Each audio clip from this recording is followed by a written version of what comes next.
Welcome back to Focus on Africa. It's a big market on the continent. I'm talking about second-hand clothes. Yes, imports of used fashion is huge business, but that could be about to change if a new policy is adopted by the African Union this year. It states that the sale of second-hand garments between countries in the Continental Free Trade Zone will be hit with high duties. It's proving controversial, though, as nations that import these clothes from outside Africa won't be affected. So is it a good idea? Well, a new report has suggested that the trade supports nearly 3.5 million jobs in East Africa alone. The report's authors, the Mitumba Consortium of Association of Kenya, says that if countries want to promote each other's textile industries, a ban on imported used clothes isn't necessary. So far, in East Africa, only Rwanda has banned the import of second-hand fashion. They say that this was to protect its growing garment industry. However, the Rwandan success story isn't repeated everywhere on the continent.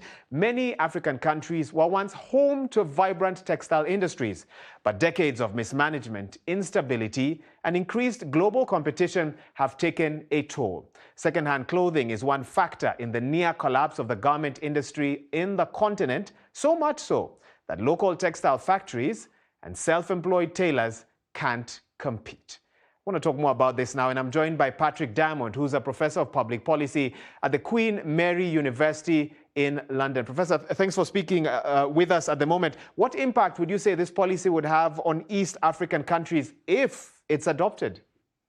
Well, thanks for having me on your program. It's great to be with you. So I would say that the biggest impact of this policy would be the negative effect on jobs. So as the report you've referred to shows, the job creation potential of the second-hand clothing Mitumba trade is massive in East Africa. And if you were to adopt this policy, the risk would be that many thousands of jobs would be put at risk. So I think the direct employment consequences would be what would be of most concern. In addition to that, I would also say that the second-hand clothing industry has a huge amount to contribute towards creating a more sustainable, greener textile sector and economy. And again, if you introduce policies like this, you will make achieving sustainability harder, which is bad for Africa and bad for the rest of the world. So I think ministers have to really consider the potentially harmful effects of policies such as these.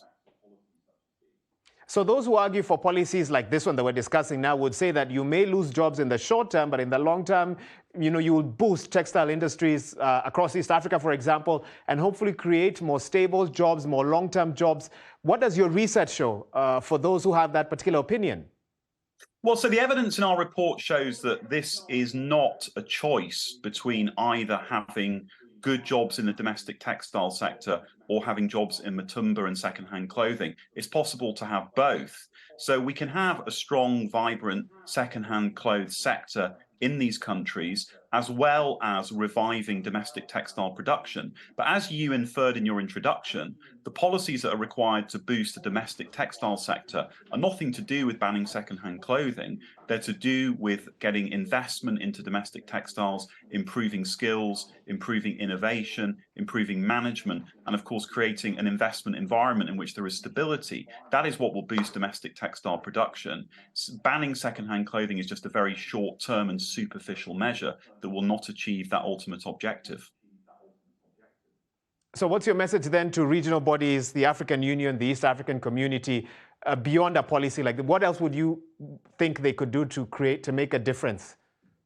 So I think that they can support the second-hand clothing industry, and the report shows just what a difference it makes. In a world where there is a lot of economic pressure and jobs are under pressure, this sector is creating thousands of jobs that are helping people, particularly women and young people, to create livelihoods for themselves and their families. So I would say to ministers, don't do anything that impacts on the ability of the sector to continue to deliver that. And I would say work with the second-hand clothing trade. There are lots of opportunities if you want good domestic textile production to have good synergies between second-hand clothing and domestic textile production. Just to give you a quick example, the future in this sector is about recycling. And the recycling of clothing, which is so important in terms of sustainability, will require domestic textile producers and second-hand clothing producers to work together to put end-of-life clothes into the production cycle. There are lots of exciting possibilities here. So don't treat the two as a zero-sum game where they have to be traded off against each other. Let's get domestic textiles and the Mitumba trade working productively together to create more jobs, more wealth, and more benefits for consumers across the African countries. All right. I think we're going to have to leave it there. Thank you so much for your insights. That's Patrick Diamond, a professor of public policy at the Queen Mary University in London.